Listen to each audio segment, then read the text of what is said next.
Fala galera, sejam bem-vindos a mais um vídeo do nosso canal, admiradores da seleção argentina. Prazer imenso ter você por aqui. Estamos todos muito ansiosos, hoje ainda é sexta-feira e o jogo vai ser de meio-dia no domingo. Estamos na final, né? Chegamos na final, estamos na final. E eu elenquei alguns pontos aqui que eu queria trazer para vocês, que a gente vai comentar. Justamente esse vídeo aqui tem a função de dizer que eu particularmente acho que a seleção argentina vai ser tricampeã mundial.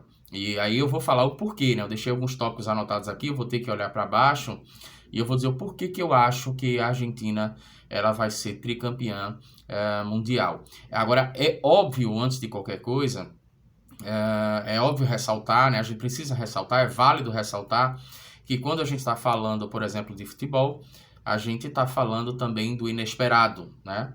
Quando a gente está falando de futebol, a gente está falando do imprevisto. Então, tudo pode acontecer. Absolutamente tudo pode acontecer. Inclusive, um jogador da Argentina importante se machucar e tal.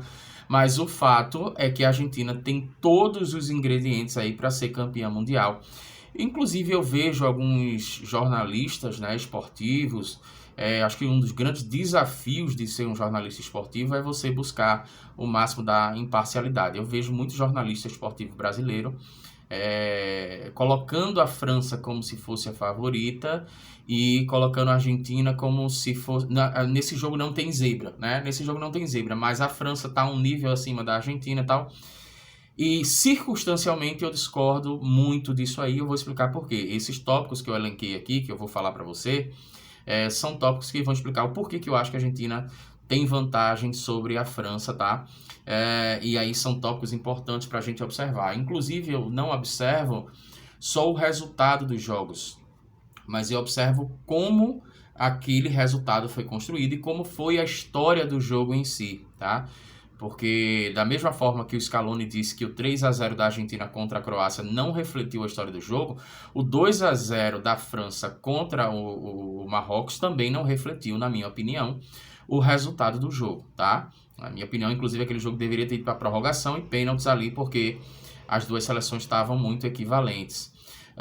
Mas num lance ali, né, de descuido ali do Marrocos, talvez até por causa de um cansaço e tal, eles acabaram tomando o segundo gol, e isso aí, enfim, acabou desmotivando, né? No sábado a gente vai ver quem é o terceiro lugar, se é Croácia ou se é Marrocos. Mas vamos falar sobre o que interessa aqui nesse vídeo, vamos falar sobre o porquê que eu acho que a seleção argentina vai ser realmente a campeã do mundo, né? E deixando claro, é lógico, a imprevisibilidade do jogo, né? Algo pode acontecer na hora do jogo que foge do nosso controle completamente, que aí acaba desabando todo um trabalho. Mas eu acho que assim, independente do que acontecer, independente de quem ganhar, a Copa do Mundo vai estar em boas mãos, né? Isso aí é fato, eu acho que é uma coisa indiscutível.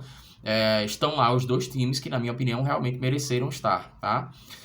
Mas vamos falar sobre alguns tópicos aqui que vão explicar o porquê que eu acho que a Argentina é franca favorita aí para vencer essa Copa do Mundo. Primeiro ponto, né? A Argentina vem com força máxima para a final. Então, o Scaloni, inclusive, chegou a poupar o Di Maria, né? O Di Maria não joga uma boa parte do jogo ali contra a Holanda, mais por uma questão física, mas contra a Croácia por uma questão tática, né? O Di Maria não jogou, não precisou jogar por uma questão tática, inclusive porque o Scaloni percebeu ali que o Brasil teria perdido para a Croácia porque perdeu o meio de campo, né? Então ele entra com uma variação tática ali, ao invés de entrar com 4-3-3, ele entra com 4-4-2, e aí o Di Maria não seria muito necessário nesse esquema daí, o ataque da Argentina fica apenas com Julián Álvares e Messi, que eles acabaram fazendo aquele estrago ali que você viu, né, na Croácia.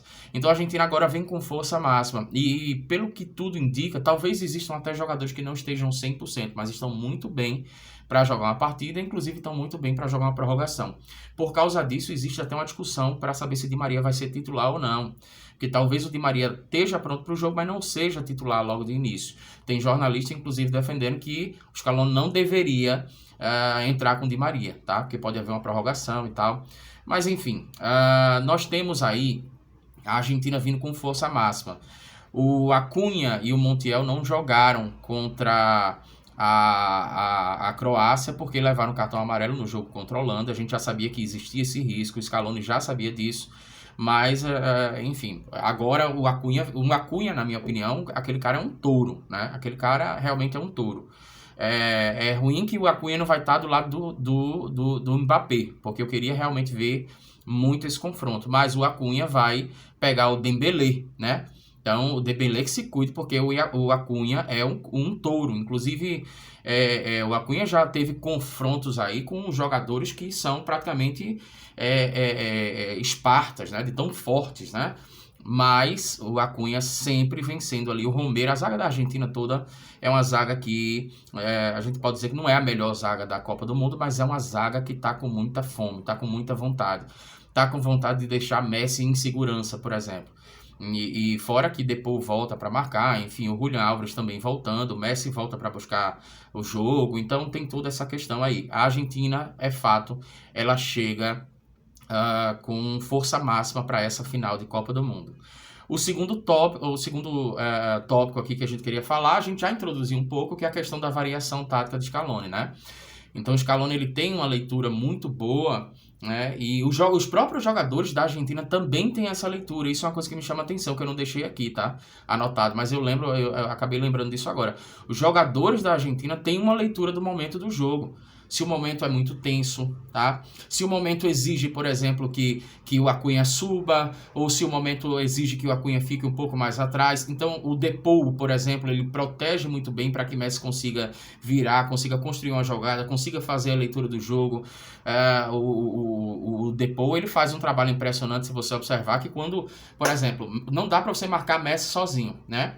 O Depou, ele percebe quando tem outro jogador chegando e ele meio que faz uma marcação de basquete, né? Ele faz uma marcação para proteger o Messi, para que o Messi fique livre para saber o que é que ele vai fazer.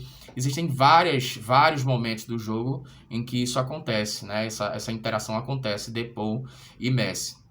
Então, os jogadores têm uma leitura do jogo muito boa. O Scaloni, ele tem a capacidade de variação tática, que ele já está treinando isso há muito tempo, e a Argentina muda o jeito de jogar conforme o seu adversário. E com toda certeza, com toda convicção, os caras estão analisando, por exemplo, a França, não só esse jogo contra o Marrocos, mas os outros jogos anteriores. E eu acredito realmente que a Argentina conhece muito bem, por exemplo, a deficiência, né, da França, principalmente na chegada pelas laterais, né? E aquela lateral direita, tanto a lateral direita como a lateral esquerda da França dão um certo espaço aí. E aí vai existir um problema, né? Porque, por exemplo, o Acunha chegando pelo lado esquerdo e o Di Maria chegando pelo lado direito, com certeza os caras vão dar muita dor de cabeça para a França. O Scaloni já testou, por exemplo, contra a Croácia. Ele já vem testando. Acredito eu que esses testes de variações táticas não eram nem só pela Croácia, mas pela possibilidade de utilizar isso numa possível final. Então a Argentina treina com 3-5-2, a Argentina treina com o que ela costuma jogar, que seria o 4-3-3, e a Argentina joga contra a Croácia, por exemplo, com 4-4-2, e joga bem, né? Contra a Croácia, por exemplo, eu até achei que a Argentina demorou um pouco para encontrar uma melhor forma de jogar no 4-4-2, mas acabou encontrando, né, a partir ali da metade do primeiro tempo. Isso também não é só mérito do técnico, mas também a questão da capacidade da leitura dos jogadores, né, de entender como é que eles vão se organizar e tal. Então, enfim, eu acho que essa variação tática de Scaloni é uma coisa boa, inclusive ele fechar os treinos.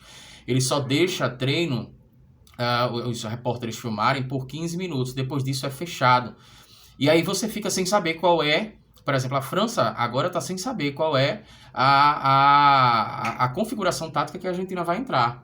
Não tem como saber, entendeu? Inclusive, a Argentina tem jogadores que podem mudar essa configuração tática sem precisar de substituição. Isso é um outro ponto que eu também não deixei anotado aqui, mas que faz parte aí dessa variação tática do Scaloni.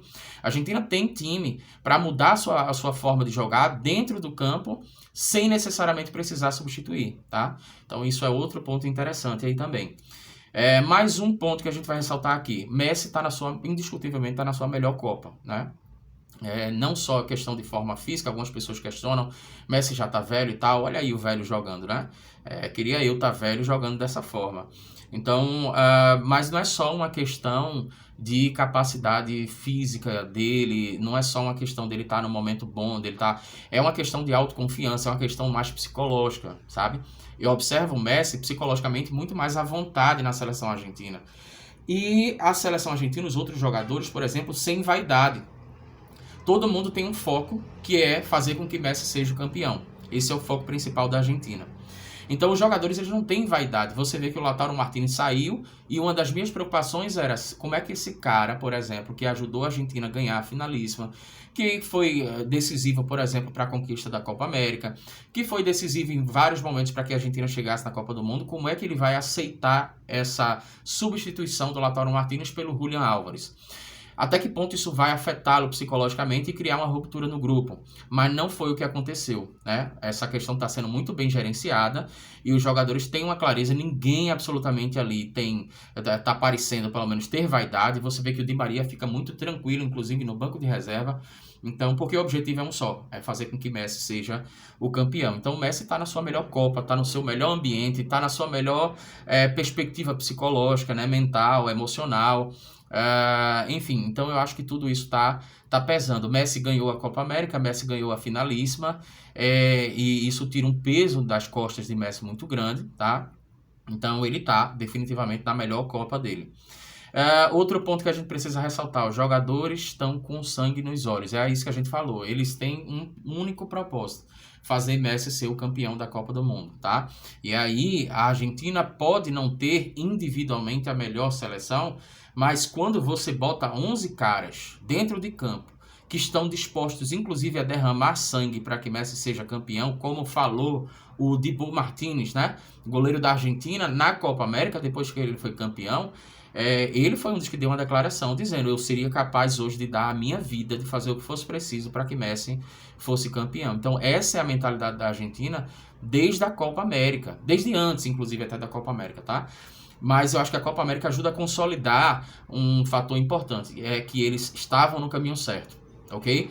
Então os jogadores da Argentina estão com sangue nos olhos. Aí tem até uma especulação dizendo: mas o Benzema talvez jogue pela Argentina. Pode botar quem vocês quiserem, Benzema, Cristiano Ronaldo, Lewandowski, tudo jogando no mesmo time, que eu tenho uma impressão de que a Argentina não perde para esse time, porque os jogadores estão com sangue nos olhos. A gente vê isso acontecer muito, né, no futebol. O próprio jogo Arábia Saudita e Argentina é uma prova disso. A Arábia Saudita não tinha a qualidade da Argentina, mas a Arábia Saudita entra no segundo tempo de uma forma absurda, assustadora. Os caras não só estavam batendo muito, isso aí é óbvio, mas eles deram a vida deles. Aqueles caras, inclusive teve até um acidente, né? Que é uma questão muito simbólica, na saída do goleiro, machucou um jogador e tal. Pena que aquele jogador não jogou os outros jogos, mas assim, os caras estão dispostos a matar e a morrer, tá? E em alguns casos, eu diria que até quase literalmente isso está acontecendo. O clima está amigável no extracampo. Isso é uma coisa que conta muito, né? Se você pegar os bastidores, por exemplo, tem até um livro que eu acho que não está aqui. Tá aqui, vai ser difícil de pegar, mas eu vou mostrar para você que é um livro em breve que a gente vai trazer algumas histórias desse livro, que é justamente esse livro aqui, ó. Assim Jogamos, né? Em português seria Assim Jogamos, que seria a história dos bastidores da seleção argentina. E quando esse livro só tem em espanhol, na verdade, não foi traduzido, até onde eu sei, não foi traduzido para o português.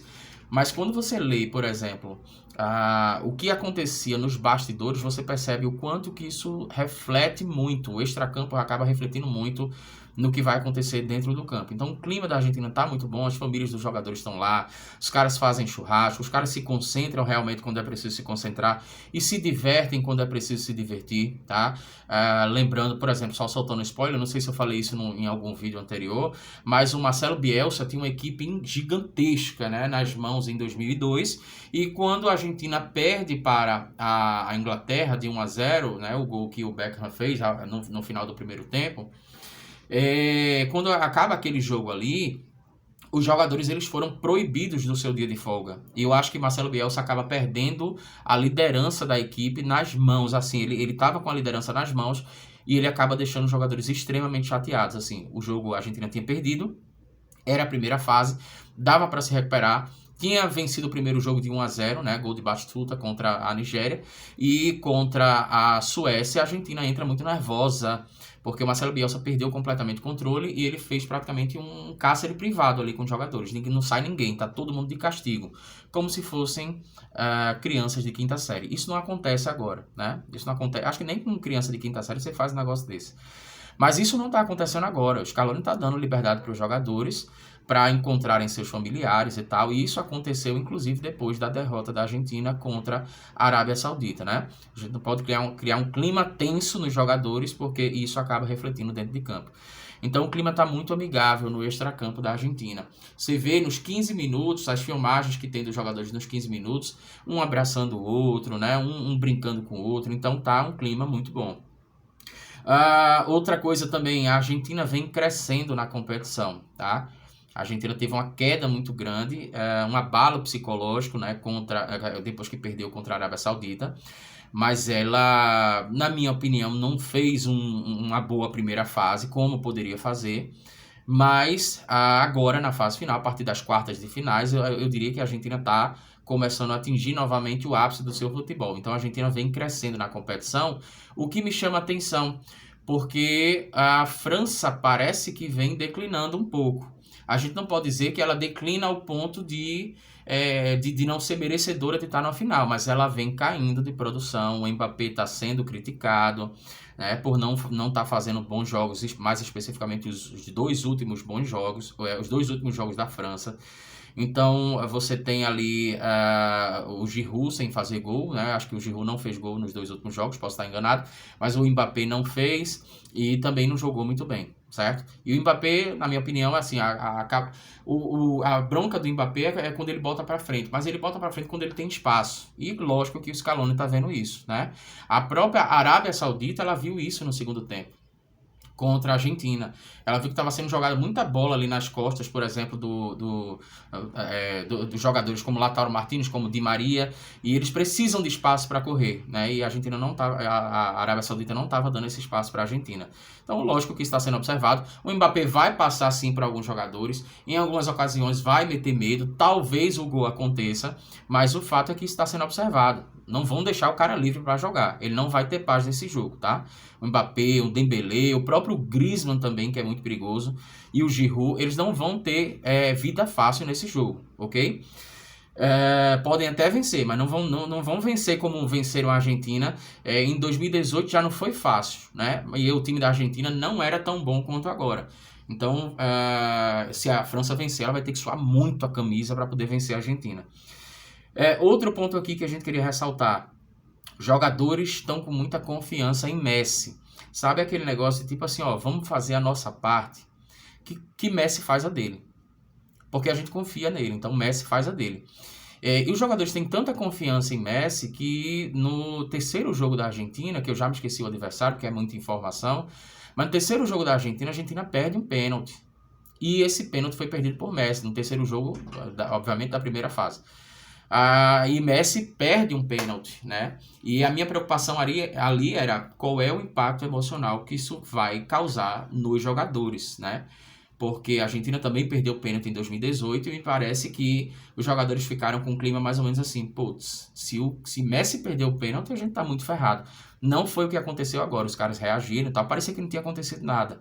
Eles estão deixando o Messi livre, muito à vontade, e Messi, consequentemente, está passando muita confiança para eles. É mais ou menos assim, ó, façam de vocês, defendam o que vocês precisam defender aí atrás e deixa aqui na frente que a gente se resolve. É mais ou menos isso que está acontecendo. Eu lembro que em 2016 também, na cobrança de pênalti, né, contra o Chile, na final da Copa América Centenária, Messi também perde um pênalti, né? E aquilo acho que abalou os jogadores. Não é o que a gente vê acontecer agora, né? Lógico que eu não sei o que é que poderia acontecer se Messi perdesse um pênalti numa final de Copa do Mundo, né? Sendo o primeiro pênalti a ser perdido. Eu não sei, mas também até isso existe uma confiança, que é mais ou menos assim, vamos fazendo, porque pelo menos de 1 a 2 pênaltis o Dibu Martínez vai pegar, ok? O problema é que do outro lado também tem um goleiro muito bom, que é o Lloris, né? E outro ponto que a gente pode ressaltar aqui, que eu acho que é muito válido, é a torcida argentina. Aí vão dizer o seguinte: ah, Marisson, mas a torcida do Marrocos também estava em peso. Mas, meu amigo, não se compara, tá? Não se compara. A torcida da Argentina faz um barulho gigantesco. Aquele estádio ali, ele tem, inclusive, até... Se for o estádio que eu tô pensando, né, que é o Luzial, parece que ele tem até uma cúpula em cima, assim, que aquilo é um barulho tão grande na cabeça do jogador, né? E outra coisa, a música que a torcida da Argentina está cantando tem uma representação emocional fortíssima para os jogadores da Argentina. Porque cita, inclusive, até o aspecto Maradona, né? Cita o aspecto Maradona, os jogadores argentinos já falaram, Maradona está olhando por nós no céu, a gente tem certeza disso. Tem muito essa conversinha, né, de vamos ganhar a Copa por Messi e por Maradona. A própria letra da música fala um pouco sobre isso, pelo menos numa questão simbólica. Então, é diferente da torcida do Marrocos, mas não tem como comparar. A torcida do Marrocos é uma torcida que deu show, estava extremamente empolgada, mas a torcida da Argentina encanta o mundo todo exatamente pela questão cultural. Toda a Copa do Mundo tem uma música muito forte. Aqui no Brasil teve uma música muito forte. Então toda a Copa do Mundo tem uma música muito forte. E agora os jogadores, uma coisa que eu percebo é que no final dos jogos, os jogadores da Argentina aprenderam a letra da música, eles ficam cantando e eles sentem o que a música está querendo dizer. Eles sentem o que a música está querendo passar, né? Todo o clima de guerra, todo o clima de ovacionar Maradona, ovacionar o próprio Lionel Messi. Então tem toda a questão das Malvinas e tal. Eu quero ser tricampeão. No Maracanã a gente ganhou para os Brazucas e tal. Então tem toda uma questão de uma lembrança, de uma memória afetiva, que isso tem uma força impressionante no futebol.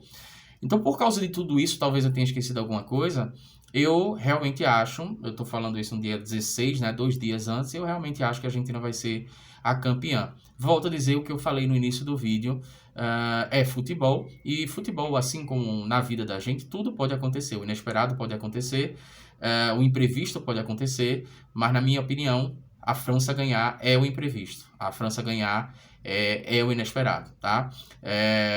Dá uma olhada nos links aqui abaixo.